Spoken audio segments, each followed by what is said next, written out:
아버지께서 저희에게 주신 말씀은 창세기 26장 19절부터 33절 말씀입니다. 하나님 아버지의 말씀입니다. 이삭의 종들이 골짜기를 파서 샘 근원을 얻었더니 그랄 목자들이 이삭의 목자와 다투어 이르되 이 물은 우리 것이라 하매 이삭이 그 다툼으로 말미암아 그 우물을 에색이라 하였으며 또 다른 우물을 팠더니 그들이 또 다툼으로 그 이름을 신나라 하였으며 이삭이 거기서 옮겨 다른 우물을 팠더니 그들이 다투지 아니하였으므로 그 이름을 르호봇이라 하여 이르되 이제는 여호와께서 우리를 위하여 넓게 하셨으니 이 땅에서 우리가 번성하리로다 하였더라. 이삭이 거기서부터 브엘사바로 올라갔더니 그 밤에 여호와께서 그에게 나타나 이르시되 나는 내 아버지 아브라함의 하나님이니 두려워하지 말라. 내 종 아브라함을 위하여 내가 너와 함께 있어 내게 복을 주어 내 자손이 번성하게 하리라 하신지라. 이삭이 그곳에 제단을 쌓고 여호와의 이름을 부르며 거기 장막을 쳤더니 이삭의 종들이 거기서도 우물을 팠더라. 아비멜렉이 그 친구 아우삭과 군대 장관 비골과 더불어 그랄에서부터 이삭에게로 온지라. 이삭이 그들에게 이르되 너희가 나를 미워하여 나에게 너희를 떠나게 하였거늘 어찌하여 내게 왔느냐. 그들이 이르되 여호와께서 너와 함께 계심을 우리가 분명히 보았으므로 우리 사이 곧 우리와 너 사이에 맹세하여 너와 계약을 맺으리라 말하였노라. 너는 우리를 해하지 말라. 이는 우리가 너를 범하지 아니하고 선한 일만 내게 행하여 내가 평안히 가게 하였음이니라. 이제 너는 여호와께 복을 받은 자니라. 이삭이 그들을 위하여 잔치를 베풀매 그들이 먹고 마시고 아침에 일찍 일어나 서로 맹세한 후에 이삭이 그들을 보내매 그들이 평안히 갔더라. 그날에 이삭의 종들이 자기들이 판 우물에 대하여 이삭에게 와서 알리어 이르되 우리가 물을 얻었나이다 하매 그가 그 이름을 세바라 한지라. 그러므로 그 성읍 이름이 오늘까지 브엘세바더라. 아멘. 예로부터 양보하는 것, 양보를 사회적 미덕으로 여겨왔습니다. 그리고 이것이 사회적으로 과연 어떠한 의미가 있는지를 떠나서 특히 자녀가 있는 가정에서는 아이들이 다투거나 또 싸울 때 그럴 때면 훈계 중에 서로 양보할 것을 이야기해보지 않은 부모는 아무도 없을 것입니다. 더구나 저와 연배가 비슷하신 분들은 유년 시절부터 양보하라는 이야기를 부모님이나 학교 선생님으로부터 수시로 들어왔기 때문에 어쩌면 이 양보라는 것이 간혹 우리에게 만족스럽지 않을지라도 우리는 양보에 대한 부담감을 가질 수밖에 없습니다. 양보라는 단어의 국어 사전적 의미를 찾아보게 되면 이것은 다른 사람의 입장을 생각하고 이해해서 자신의 주장을 굽히고 그 사람의 의견을 따른다는 것입니다. 결국 다 내어주고 물러난다는 그런 의미이지요. 그러기에 여기에는 아름다운 미덕도 있지만 때로는 비겁하거나 어리석다는 등의 부정적인 면도 간과할 수는 없을 것입니다. 더구나 오늘날의 이 양보라는 단어는 회의적으로 취급되어지는 것이 사실입니다. 그래서 가급적 모두가 피하려고 합니다. 왜냐하면 언제부턴가 이 양보는 상대방에게 나의 약함을 인정하며 물러설 수밖에 없는 패배적인 것으로 인식이 되어져 왔기 때문입니다. 그래서인지 양보는 내가 아닌 다른 사람이 해야 하는 것으로 여기고 자신이 더 강함을 주장하는 동시에 그저 서로가 서로에게 양보할 것을 그것만을 요구하고 있습니다. 그런데 말씀드렸듯이 양보는 상대방의 생각을 이해하고 인정하며 내 것을 굽히고 따르는 것이다 라고 말씀을 드렸습니다. 그러기에 내가 아닌 상대방이 양보하기만을 바라는 것은 내 생각과 내 주장이 맞다라고 여기며 그것을 따를 것을 요구하고 있는 것입니다. 이것은 나라와 나라 사이에도 서로가 서로에게 양보할 것을 요구합니다. 정치가들도 내가 아닌 상대방이 양보해야 한다라고 주장하고 있습니다. 그리고 이는 우리 교계에서도 마찬가지입니다. 자신의 생각과 주장이 옳기 때문에 상대방이 무조건 양보해야 한다라고 이야기를 하고 있습니다. 그런데 우리가 분명히 알아야 하는 사실이 있는데 양보라는 것은 결코 모든 것을 다 내어주는 것은 아닙니다. 다시 말씀드리자면 양보라는 것에는 흔쾌히 내어줄 것과 반드시 지켜야만 할 것이 공존하는 것입니다. 만일 내어줄 것은 내어주는 동시에 지켜야 하는 것마저 내어준다면 그것은 결코 양보가 아닙니다. 그저 비굴함일 뿐입니다. 사람마다 형편과 상황에 따라 다르기 때문에 양보함으로 내어주어야 하는 것은 다양할 것입니다. 그러나 양보를 할지라도 양보하는 가운데 반드시 지켜야 하는 것은 바로 자존심입니다. 그러나 여기서 자존심이란 내 자신의 자존심을 이야기하는 것이 아닙니다. 제가 말씀드리는 자존심은 바로 하나님의 자존심입니다. 아무것도 내어주지 않았을 때 우리가 하나님의 자존심을 지킬 수 있는 것이 아닙니다. 다 내어줄지라도 오직 믿음을 포기하지 않고 그 믿음을 포기하지 말고 지킬 때 우리는 하나님의 자존심을 지킬 수 있는 것입니다. 따라서 다 내어주고 물러날지라도 믿음의 자리만은 굳건히 지킬 수 있어야 한다는 이야기입니다. 상대방을 이해하고 내 주장을 다 꺾는다 해서 믿음마저 저버리고 따르라는 것은 아닙니다. 양보로 인해 다 내어줄지라도 결코 믿음마저 빼앗겨서는 안 됩니다. 예전에 어느 기업에서 만든 침대를 광고하며 이야기하기를 흔들리지 않는 것은 침대가 아닙니다. 라는 이야기를 했습니다. 그리고 침대 위에서 아이들이 그 옆에서 팡팡 뛰는데 카메라는 방향을 돌려서 그 옆에서 요동하지 않고 편안하게 잠을 자고 있는 아이 아빠의 모습을 비추어 줍니다. 이게 좀 과장된 면이 없지는 않지만 그럼에도 우리가 여기서 생각할 수 있는 것이 있습니다. 뛰어노는 아이들에게 침대의 한쪽을 내어주었지만 자신이 누워있는 한 부분에서 아주 평온하게 잠들어 있는 그 아빠의 모습. 만일 옆에서 뛰는 그 아이들 때문에 괴로워하면서 그 아빠가 일어나 자리를 피했다면 광고는 망할 수밖에 없습니다. 침대도 안 팔리겠지요. 그래서 광고에서 중요한 것은 그럼에도 아빠는 침대의 한쪽 그 자리를 지켰는데 그것은 바로 침대와 회사의 자존심을 지킨 것입니다.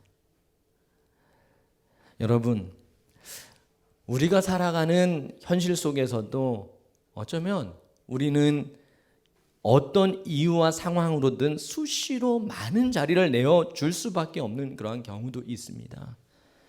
침대 광고처럼 내 옆에서 아주 소란스럽게 뛰고 내 주변에서 나를 두렵게 하거나 불안함으로 요동치도록 만드는 요인들이 있을 수 있다는 그런 이야기입니다. 그래서 결국에는 내가 일구어 온 그 많은 것을 빼앗기듯 양보할 수밖에 없는 그런 경우도 있습니다. 하지만 그로 인해 지켜내야 하는 자리마다 다 내어버리고 떠나서는 안 된다는 이야기예요. 간혹 여기서 실수하는 경우가 종종 있습니다. 그것이 타인에 의해서든 아니면 자발적인 선택이든 내어줄 수밖에 없는 그 순간에 낙심한 마음, 그 낙심한 마음은 우리로 하여금 믿음의 자리마저 내려놓게 하려고 합니다.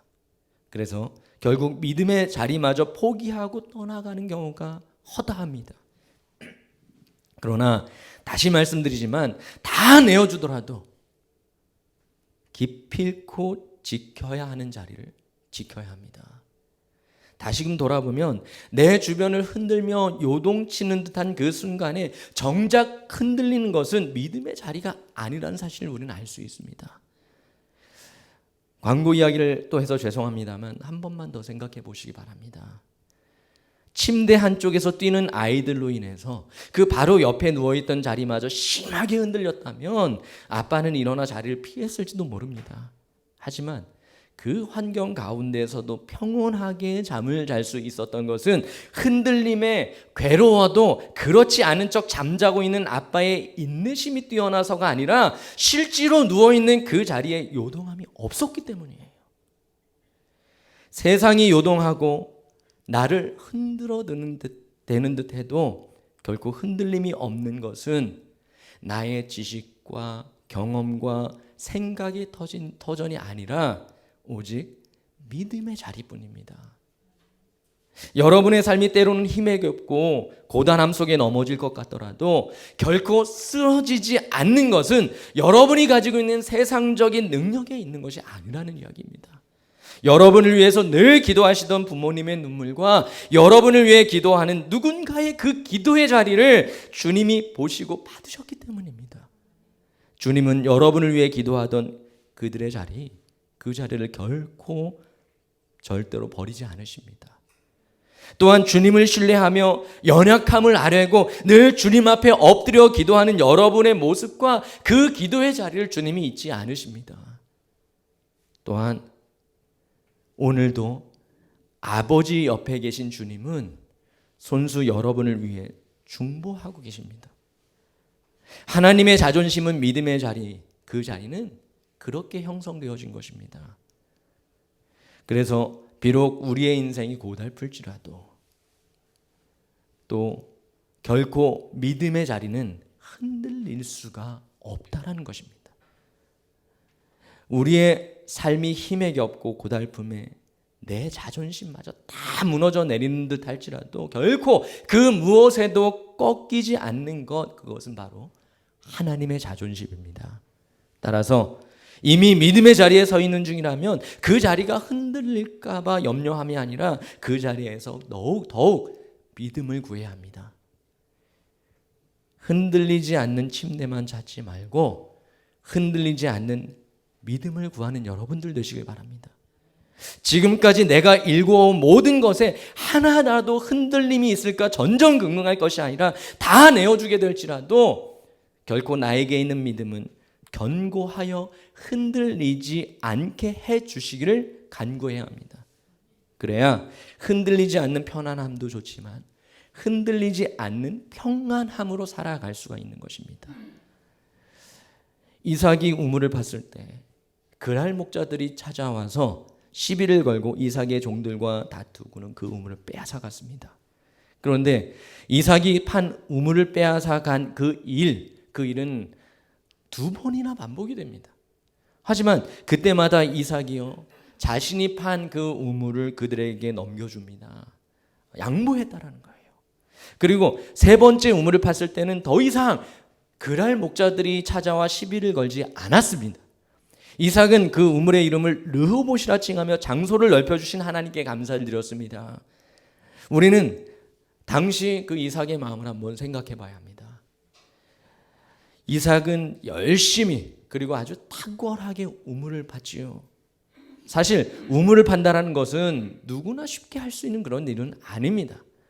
따라서 이삭 역시 하나님의 도우심을 바라며 기도하며 아주 열심히 그 일을 했을 것입니다.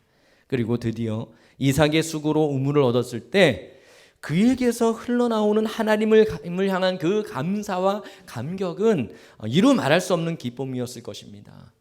하지만 그랄의 목자들이 찾아와서 그것이 자신들의 것이라고 주장하면서 시비를 걸었을 때 이삭은 인간으로서 분노가 치밀어 오르고 괴롭지 않을 수가 없었습니다. 당장 그들과 전쟁을 선포하고 목숨 걸고라도 하나님이 주신 그 우물, 자신의 기도와 수고로 파낼 수 있었던 우물을 빼앗기지 않으려고 끝까지 싸울 수도 있었습니다. 그런데 이삭은 과정이 어쨌든 순순히 우물을 내어줍니다. 생각해보면 우리가 오히려 더 화가 날 지경이지요. 이삭은 바보같이 어쩌면 아주 비굴하게 우물을 그들에게 내어주고 다른 곳으로 갔기 때문이에요. 그러한 이삭을 보면서 그랄의 목자들이요, 그들은 이삭을 비웃고 자신들의 힘이 얼마나 강한지를 과시했을 것입니다. 이삭은 그랄 목자들의 세력 앞에 자신의 자존심이 다 밟힌 셈이에요. 그런데 이러한 일이 한 번도 아니고 2번씩이나 반복됐다고 했습니다. 그러기에 이삭은 늘 을처럼 보이고요. 그랄의 목자들은 언제나 갑처럼 이삭에게 갑질하는 듯 보이고 있는 것입니다. 하지만 그들은 한 가지 착각한 사실이 있습니다. 그들이 빼앗은 그것은 이삭의 것이 아니었다는 사실입니다. 그들이 비웃고 갑질한 대상은 이삭이 아니었습니다. 그들은 하나님이 이삭에게 주신 것을 2번이나 빼앗아간 것입니다. 또 그들은 이삭을 보내시고 함께 하시는 하나님을 비웃으면서 하나님을 향해 갑질을 하고 있는 것입니다. 그러나 이삭이 그들에게 억울하더라도 2번이나 내어준 것은 싸울 힘이 없고 비겁해서도 아닙니다. 이삭은 우물을 내어줄지언정 오직 믿음의 자리만은 굳건히 지켰습니다. 만일 이삭이 자신의 땀과 노력의 결실인 우물을 2번이나 내어줌으로 인해서 그가 낙심해서 믿음의 자리마저 저버렸다면 그는 모든 것을 포기하고 더 이상 우물을 파는 수고를 하지 않았을 수도 있습니다. 이삭은 양보의 의미를 정확하게 알고 있었습니다. 내어줄지라도 반드시 지켜야 할 것이 있다는 그 사실을, 빼앗기건 내어주건 그가 끝까지 지키고자 한 것은 오직 믿음의 자리였습니다. 이삭이 믿음의 자리를 지키자 그랄 목자들이 이삭에게서 빼앗아간 그 우물은 하나님의 것이었고 결국 그들은 이삭이 아닌 하나님을 향해 비웃고 조롱하는 것임을 알 수 있었습니다. 이삭이 그들과 다투지 않고 충분히 양보할 수 있었던 것은 바로 하나님 때문이었습니다. 무슨 수를 써서라도 이삭은 그랄의 목자들에게 자신의 존재감을 드러낼 수도 있었겠지만 오직 하나님이 그들에게 비춰주시고 드러나시기를 원했습니다. 하나님은 2번이나 하나님의 것을 빼앗아가는 그랄 목자들을 지켜보셨습니다. 그러나 그보다 더 중요한 것은 하나님은 믿음의 자리를 지키며 흔들리지 않는 이삭의 믿음을 더 유심히 살펴보고 계셨다는 것입니다. 드디어 이삭이 3번째 우물을 팠을 때는 더 이상 그들이 찾아와 시비를 걸지 않았습니다. 오히려 이삭의 지경과 업적은 더 넓혀진 것입니다. 그리고 이삭은 이에 대해 고백하며 하나님을 찬양했습니다. 그런데 놀라운 일이 벌어집니다. 어느 날 그랄 왕 아비멜렉이 이삭을 찾아온 것입니다. 그런데 그가 찾아온 이유가 뭡니까? 두려워서예요. 두려워서. 그는 우물을 빼앗기면서도 믿음의 자리만은 굳건히 지키는 그 이삭을 통해서 이삭과 함께 하시는 하나님을 보고 비로소 알게 된 거예요.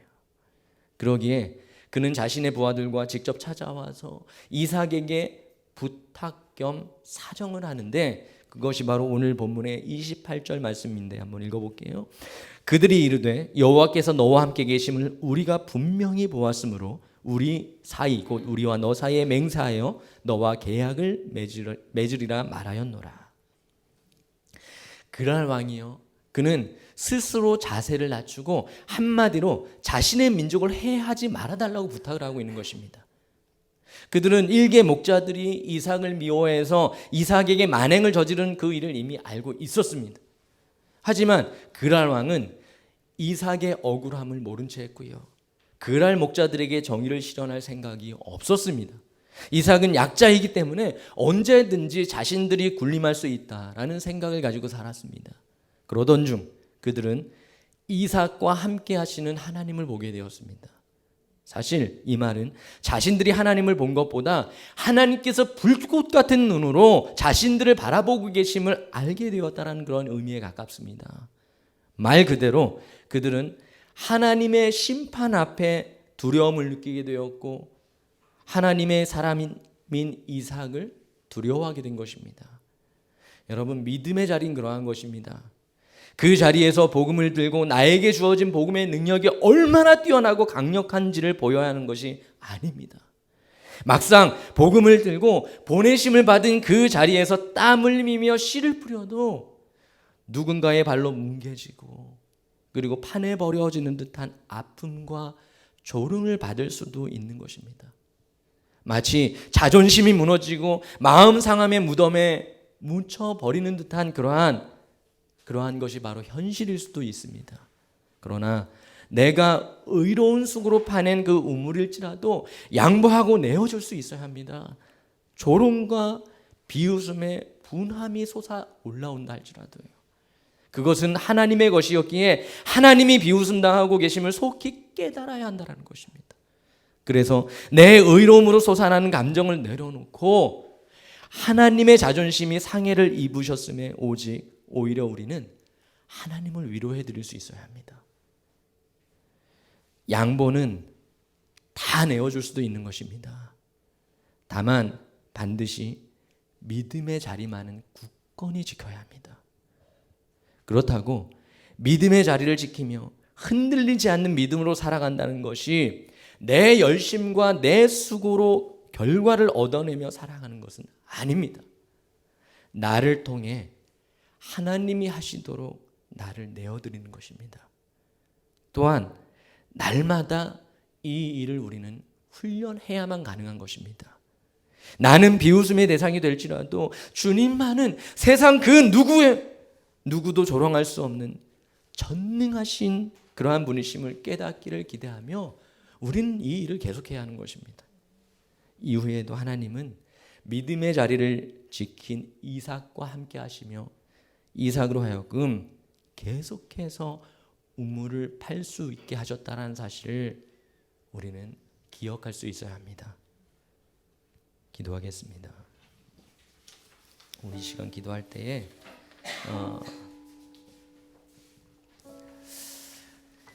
우리의 삶을 돌아보면서 같이 기도하길 원합니다. 우리 살아오면서 여러분 우리는 어쩌면 우리의 지난 시간들 속에서 우리의 자의로 양보한 것도 있지만 어쩔 수 없이 억울한 마음을 움켜잡고 빼앗기듯 내어줄 수밖에 없었던, 그리고 그것을 양보라고 여길 수밖에 없었던 일도 무수히 많을 것입니다. 그러나 하나님은 그 빼앗긴 것을 바라보며 우리의 낙심한 마음을 주님은 바라보시면서 우리에게 요구하시는 것이 있습니다. 우리에게 또 말씀하시는 것이 있습니다. 우리의 믿음의 자리를 바라보시면서 그것은 결코 내어주지 않기를, 그리고 그 믿음의 자리를 굳건히 지켜가고 있는 저와 여러분의 우리의 모습을 주님은 바라보십니다. 우리가 또 살아가면서 이런 일이 있을 수도 있습니다. 또 내가 지금까지 쌓아왔던 모든 공로와 수고를 내어줄 수밖에 없는 그 상황에, 그 순간의 낙심한 마음은 우리에게 모든 자리를 다 내어놓고 떠나라라고 이야기할 수 있습니다. 그러나 우리가 오늘 다시 우리의 말씀을 기억하면서 믿음의 자리만은 내어주는 일이 없어야 합니다. 우리 시간 함께 기도합시다. 주님, 지금까지 우리가 걸어왔던 그 모든 시간 속에서 때로는 우리가 모든 것을 포기하고 버려야 했던 그런 삶 속에서도 주님만은 우리를 바라보시며 불꽃 같은 눈으로 우리를 지키셨습니다. 또한 우리가 살아가는 그 시간 속에서도 이제 어떠한 상황 속에서도 우리의 믿음의 자리를 굳건히 지켜나갈 수 있는 주님의 자녀들 될 수 있도록 인도하여 주시옵소서. 우리에게 흔들리지 않는 그런 믿음을 허락하여 주시고 오직 주님을 바라보며 주님의 그 자존심을 지키며 살아갈 수 있는 그리스도의 일꾼들 될 수 있도록 인도하여 주시옵소서. 우리 한 목소리로 함께 기도합시다. 주님 인도하여 주시옵소서. 주님만을 찬양합니다. 주님만이 우리의 삶의 목자가 주님의 고백합니다. 주님, 올해는 지금까지 살아오면서 우리에게 흔들렸던 그 자리를 내어주시고 억울함 속에 또한 안타까움 속에 주님 내 것을 빼앗기는 그 분함 속에 주님 앞에 하소연 하며 또한 그것을 지켜주시지 않는 주님을 원망하며 살아온 그런 시간들이 많습니다. 내 것을 빼앗아간 그들을 전망하고 저주하며 그들을 바라보며 그들을 시기하고 미워하며 살아왔던 그 모든 시간들을 주님 앞에 고백하며 기도합니다. 아버지, 그러나 저희가 믿음의 자리를 지키기를 원하셨고 그 자리에서 저희가 서 있을 때 주님의 자존심을 지켜주심을 주님 오늘 통하여 또한 말씀을 통해 우리에게 깨닫게 하셨으니 이제는 아버지 하나님 더욱더 이 믿음을 굳건히 지켜나가 살아갈 수 있는 복된 주의 자녀들 될 수 있도록 축복하여 주시옵소서. 아버지 하나님, 현실 속에서 일어나는 그 모든 삶 속에서 일어나는 모든 문제들, 그 모든 것을 내어줄지라도 온전히 믿음의 자리만을 지키게 하여 주시고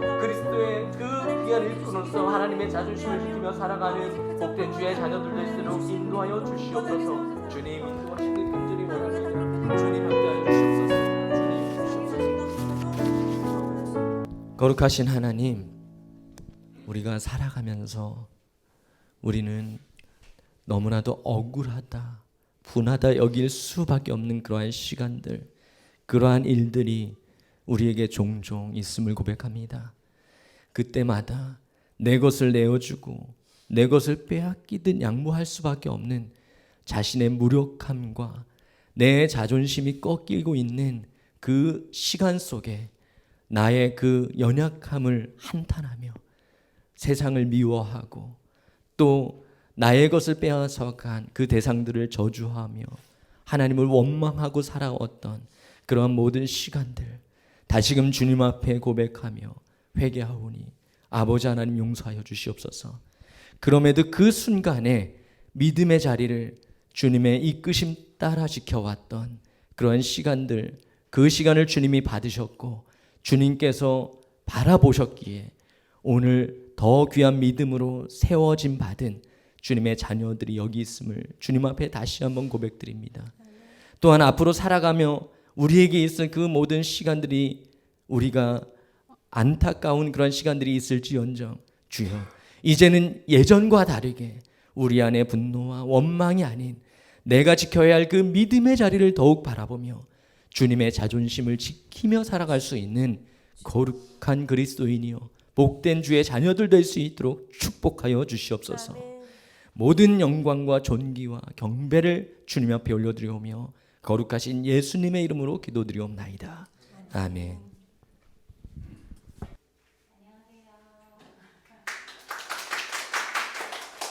네, 킹스체프에 불러주셔서 너무나 감사드립니다. 연령대를 보아하니 많은 골고루 연령대가 있는데요. 혹시 이 자리에 수험생 부모님 계실까요? 없어요. 수험생 있었어요. 저도 고3 엄마입니다. 며칠 전에 수능 점수 결과가 발표가 됐는데요. 좋은 결과가 있었기를 오늘 아주 사적인 이야기를 해보려고 해요. 제 아이는 이제 음악을 전공하고 있어요.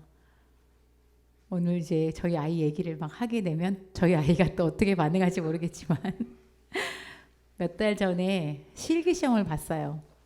굉장히 좋은 학교였고 아이도 가고 싶어 했고 저도 합격되길 바랐습니다. 1차, 2차 실기 준비를 열심히 하고 1차 시험을 봤는데 웬걸 결과가 좋지 않았습니다. 학원에 같이 다니는 친구들도 몇 명 시험을 봤는데 어쨌든 결과가 좋지 않아서 저도 무척 실망을 했지만 아이가 얼마나 실망했을까 싶어서 아이에게 괜찮아. 나 앞으로 하나님께서 너의 길에 함께 하실 거야. 이렇게 아주 멋진 척을 하면서 그렇게 했습니다. 그러면서 또 궁금하긴 하더라고요. 다른 애들은 어떻게 됐을까? 살짝 물어봤어요. 다른 애들은 애들이 안 된 것 같아. 다른 애들도 아무도 안 됐어. 사람 마음이 참 이상해요. 그러니까 더 마음이 뭔가 놓였어요. 내색은 하지 않고 힘내자. 앞으로 더 열심히 하자. 그렇게 했어요. 이만하면 꽤 괜찮은 크리스찬 엄마입니다. 그런데 그 다음날 밤이었어요. 제가 잠을 자려고 누워서 핸드폰을 뒤적거리다가 우연히 학원 그 블로그를 보게 된 거예요. 근데 거기에 1차 합격한 학원생이 누구누구가 있다고 딱 이렇게 뜬 거예요. 김땡땡 누구 땡땡이 떴는데 이름이 전부 나와 있지 않아서 모르겠지만 얘 친구 한 명이 김땡땡이었어요. 근데 막 그 순간 그 이름을 확인한 순간 얘가 걔인지 아닌지 모르겠으나 제 심장이 막 뛰기 시작했어요. 우리 애만 떨어진 걸까? 어떻게 나 이것도 모르고 있었나? 같이 공부하다가 한 명이 되고 얘가 안 됐으면 얼마나 실망했을까? 갑자기 잠이 확 달아났어요. 떨어진 것도 정말 속상했지만 아이가 실망했을 생각에 너무너무 그게 마음이 아팠어요. 그래서 잠을 잘 수가 없어서 가만히 아이 방에 들어갔어요. 그리고 아이 손을 가만히 제가 쓸어주었어요. 얘야, 너 정말 속상했지. 마음이 얼마나 아팠니? 근데 네가 시험이 안 되어도 엄마 널 사랑해. 그냥 이 자리에 있는 것만으로도 엄마 너무나 감사하고 내 인생에 앞으로 하나님께서 큰 일을 펼치실 걸 믿자 하고 그렇게 말해 주었어요.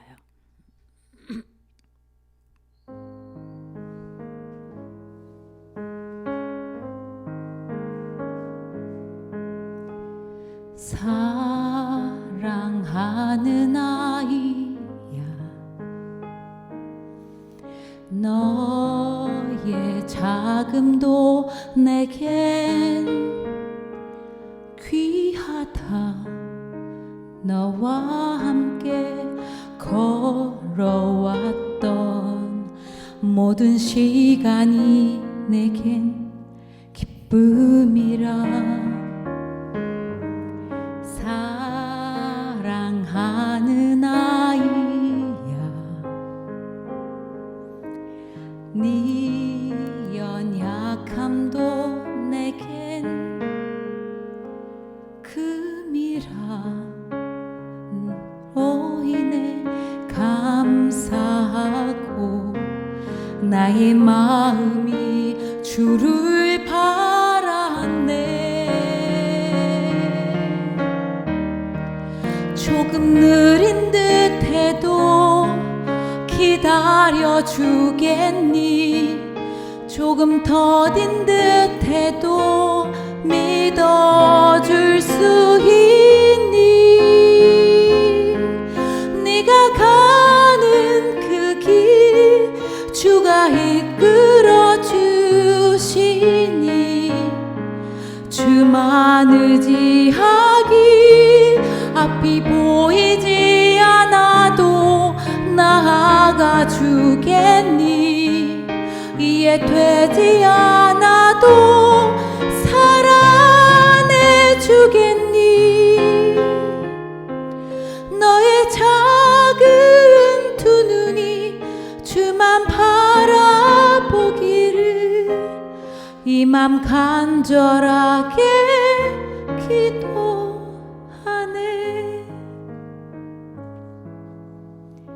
그리고 방에 들어와서 다시 잠을 청했어요. 남편은 옆에서 아무것도 모르고 쿨쿨 자고 있더라고요. 근데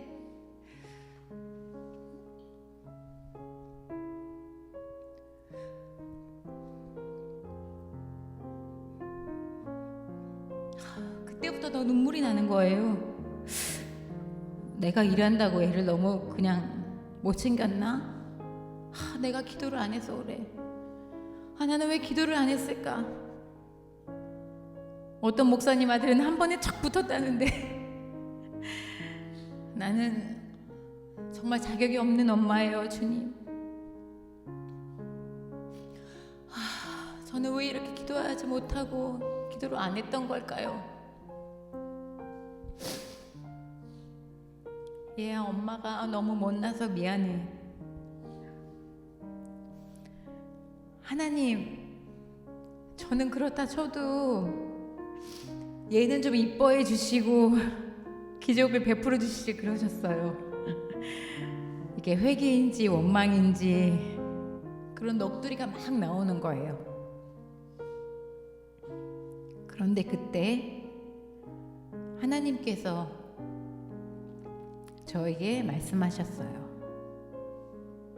하나야, 너 지금 주어지지 않는다고 실망하고 있니? 아이가 나를 의지하고 바라보길 원하는 것처럼 나도 네가 나를 의지하고 바라보길 원해. 예전 일들이 막 생각이 났어요. 연극을 하고 그때 막 하나님의 마음을 가지고 있었죠. 그러다가 제가 몸이 굉장히 아팠었거든요. 그런 시절을 거치면서 다시 또 일을 하고 공연을 하고 그런 과정이 저는 너무나 제가 아둥바둥 하나님 앞에서 살아내려고 했던 그런 저 열심인 줄 알았는데 알고 보니 그게 다 하나님의 계획이셨고 하나님이 열심히 하셨더라고요. 하나님께서도 역시 나에게 내 삶이 단순히 세상을 살아내는 것만, 그냥 살아내는 것, 그것만 원하지 않으시고 좀 더 큰 뜻, 하나님의 큰 뜻, 길 잃고 지친 영혼들을 돌아보길 원하시는 것이고, 그것을 위해서 나의 열심이 아닌 하나님의 열심을 보이신다는 거죠.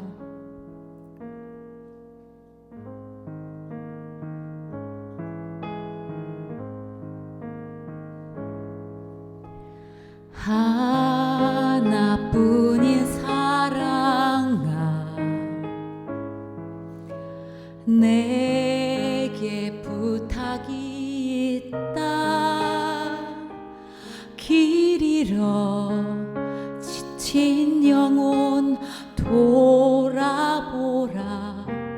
나의 품으로 안기어라. 조금 느린 듯해도 기다려 주겠니? 조금 더딘 듯해도 믿어줄 수 있니?